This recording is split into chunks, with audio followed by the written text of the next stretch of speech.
Friday. Weekend's coming up. Hope everyone has a good weekend. Got this thing sitting here. Basically curing, drying, whatever you want to call it. The body is pretty much solid. Don't have to do too much of that right now. I want to wait a couple more days before I start sanding it down. Get some high spots where the tape peel kind of raised up a little bit on the pickups when I covered it up. Not a big deal. That'll sand down smooth when I hit it with the 220 grit sandpaper, and then I'm going to hit it with the 400 and so on before I buff it.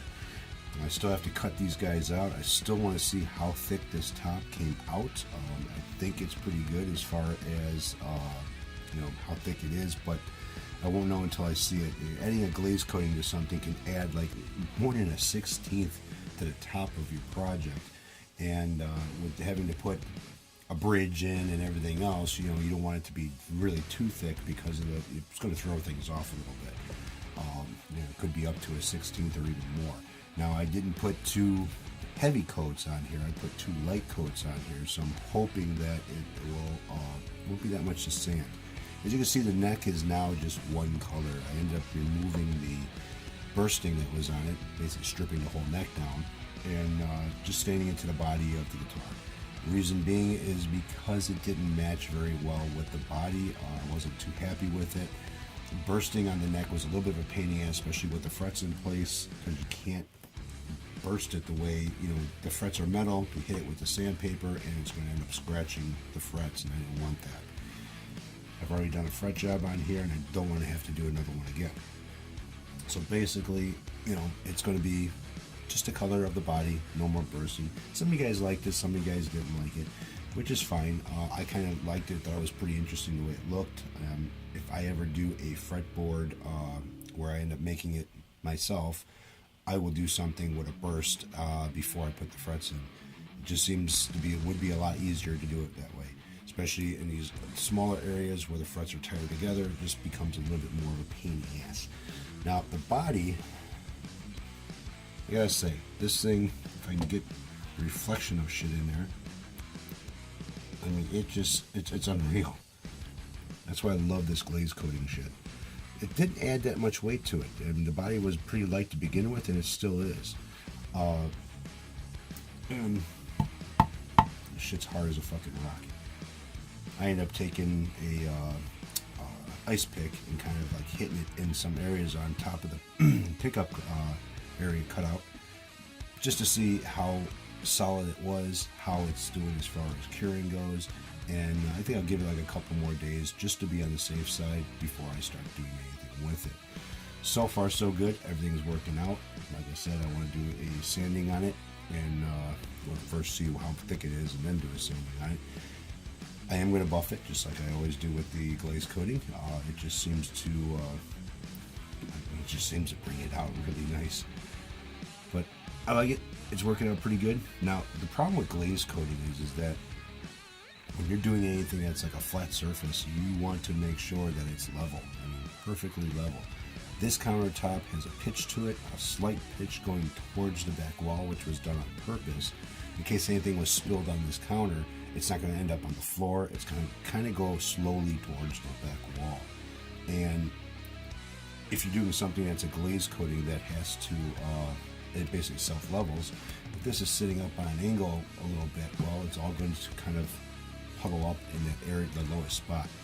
So I had to put some cardboard underneath here just to kind of raise it up a little bit, just to get rid of that slow pitch that is going towards the wall before I applied the glaze coating. That way I don't have to worry about it kind of like, building up too much on one side compared to the other.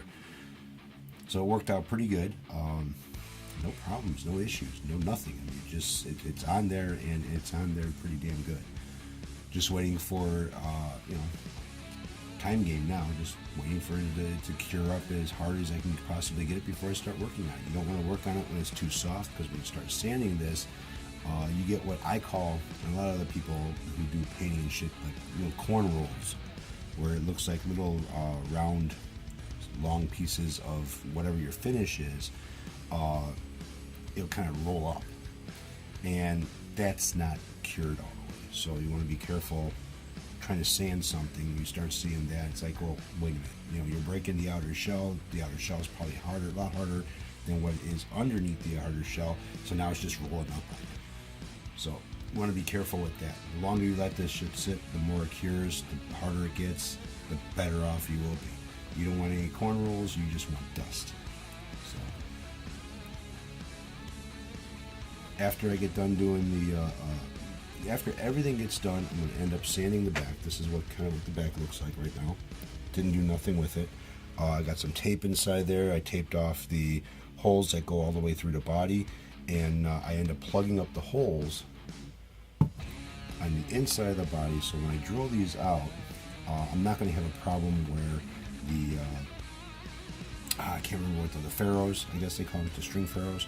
They're not going to be, they'll fit back in there with no problems. I shouldn't have to do any more drilling on that or nothing. So when I plug the holes up, I wanted the holes to fill up anyways, so I can level sand this thing and they'll all be flat as well.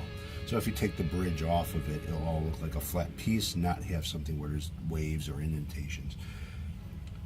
So yeah, that's about it. Again, just a waiting game, waiting for shit to dry. I'm going to put another coat of stain on the neck to get it closer to the body color. Don't have that much more to go. It's pretty damn close as it is. The only problem is adding the clear to the neck might change a little bit from the body. So I got to be careful and watch how that happens. So the darker that I go here might balance itself after I put the clear on there on this. And I'm using oil-based stain, so I'm going to have to use an oil-based clear, basically rub-on poly, to get this thing going. So yeah, that's about it. And then right now I'm kind of waiting for the seller on eBay for Lance's pickups. He wants to go with the Wilkinson's pickups. Plus I found a problem with the neck pickup that basically it will not ohm out. There's a broken wire right underneath the cover plate of the P90. So I got a hold of the seller, and the seller already stated that take pictures of it and they'll resend me out what I'm looking for. So I'm just waiting for them to give me the okay that they're doing this and a tracking number. That way I can let Lance know this shit's on his way again. But anyways, it's kind of what you get when you buy off of eBay or even any place else for that matter. You never know what they're going to fucking send you. You never know if it's going to be broken or if it's going to be new. These are brand new pickups, but they sent Epiphones instead of what Lance wanted, which were the P90s. So it's not a big deal. It can be corrected, and it looks like the seller is actually wanting to work with me. Well, if he doesn't, I'll just file a claim with PayPal, and then that'll be it with him. So anyways, you guys take care, have a good one, and enjoy your weekend. Have a good one. Do something productive. Build a guitar.